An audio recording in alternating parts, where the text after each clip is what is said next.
All right, so this might be the wildest story in Florida politics right now, and honestly, I'm still surprised more people aren't reacting to it. Florida is actually putting forward a plan to eliminate property taxes entirely, not to reduce them, not to trim them, but remove them. Yet the most surprising part isn't the proposal itself, it's the people working behind the scenes to block it. And here's the part that catches most people off guard. The main resistance isn't coming from Democrats in Tallahassee, it's coming from Republicans, and they aren't keeping it subtle. There's a full internal battle happening while most homeowners have no idea what's going on. So let's break this down because the stakes are significant. This affects every homeowner, every retiree, every person considering a move to Florida, and everyone trying to keep their home in an unpredictable market. And later, I'll explain how Florida's CFO uncovered more than $1 billion in questionable local spending, which shows the money needed to end property taxes is already available. Once you hear the details, you'll probably never look at your tax bill the same way ever again. All right, so let's start from the beginning. Governor Ron DeSantis has been pushing the idea of eliminating property taxes for more than a year. His core argument is straightforward. If you own your home, you should truly own it. And when you step back, that makes sense. Why are Floridians paying yearly charges to the government just to remain in their homes? Miss one payment, and the consequences are severe.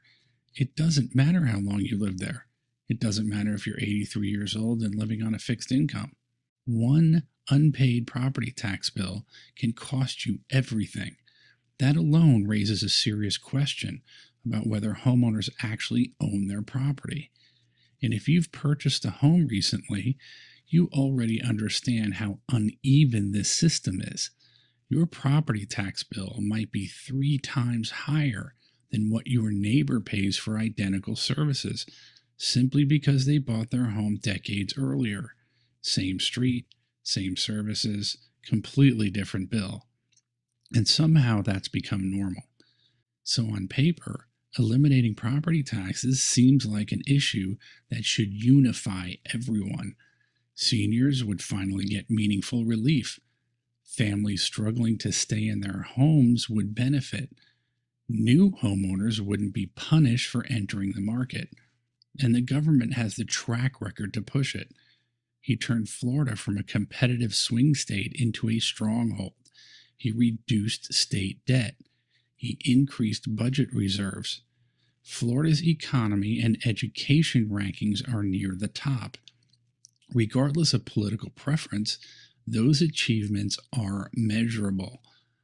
But here's the turning point. The governor can't introduce legislation. State lawmakers must do it. And right now, they aren't taking action. They aren't moving forward with a serious proposal. Despite a year of discussion, not one Florida Republican has submitted a bill that actually ends property taxes. Not a single one. Instead, they've introduced smaller measures that only adjust parts of the system. Some offer limited senior discounts while still taxing school portions. Others create complex criteria that make relief difficult to qualify for. And Democrats contributed 5 proposals of their own. Unsurprisingly, none of theirs eliminate property taxes either. So what we're left with is 13 different proposals that all fall short. And this is where the larger issue becomes clear. Picture a scenario where a group is asked to choose one option. If there's one clear choice, it's easy to get majority support. But if you add multiple similar choices, support becomes divided. Nothing reaches the required threshold. That's exactly what's happening in Florida. To change the Constitution, one proposal needs 60% voter approval. However, if lawmakers place several competing versions on that ballot, none will reach that number. the effort will eventually collapse. And they get to claim they attempted reform even though the outcome was predictable. And this leads to the real reason lawmakers are resisting serious change. Property taxes are essential to local budgets. They fund programs, nonprofits, consulting contracts, and various initiatives that often operate without public awareness or oversight. These taxes allow counties to maintain significant spending levels. They aren't interested in giving up that revenue, even if homeowners are struggling. And local officials are part of the equation. Mayors, county commissioners, and local leaders influence state lawmakers. Those relationships shape endorsements and political survival. Eliminating property taxes threatens those networks. Lawmakers prefer to avoid conflict with the people who help keep them in office. Now, this is where the conflict becomes even clearer. Some of the strongest opponents of eliminating property taxes benefit directly from property tax funding. In Hillsborough County, more than $13.5 million is distributed among over 100 nonprofits. Many of the organizations receiving funds aren't widely known, and incredibly, a member of the Florida House who sits on the Property Tax Reform Committee runs a nonprofit that takes in $100,000 in property tax money each year. It's difficult to ignore how that creates a conflict of interest, yet it's allowed under current rules. Meanwhile, Florida's previous CFO, Jimmy Petronas, launched Florida DOJ, the Division of Government Accountability, to audit county spending. What they uncovered raises serious concerns. Broward County hasn't experienced a notable population growth in 5 years, yet their budget increased 60%. Other counties show similar trends, and when you look at specific expenditures, the picture becomes even more troubling.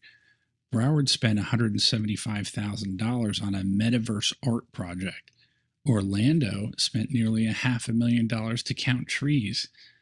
Orange County spent more than $200,000 promoting certain social identity programs to children, if you can guess what that is. These aren't core services like schools, roads, or emergency response. These are optional spending choices that strain local budgets. So when the media warns that Florida would collapse without property taxes, the evidence suggests otherwise. Essential services will continue. The revenue is there. What's not being addressed is the amount of waste and inefficiency within local budgets.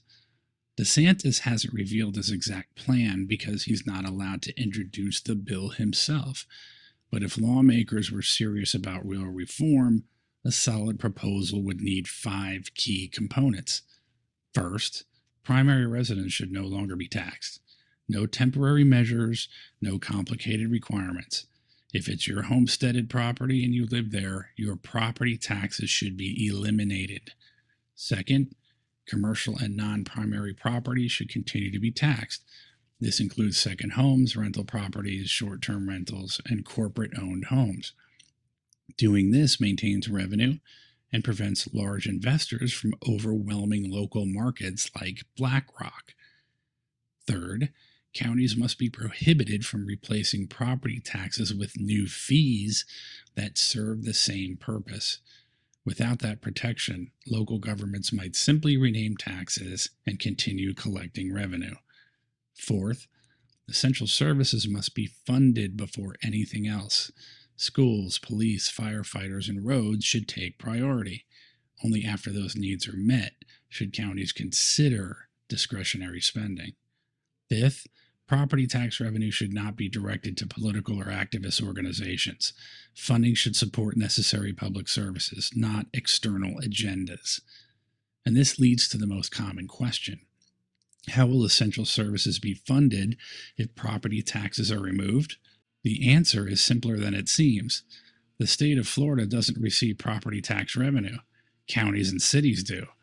And according to the audits conducted, many of those local governments have significant waste in their budgets.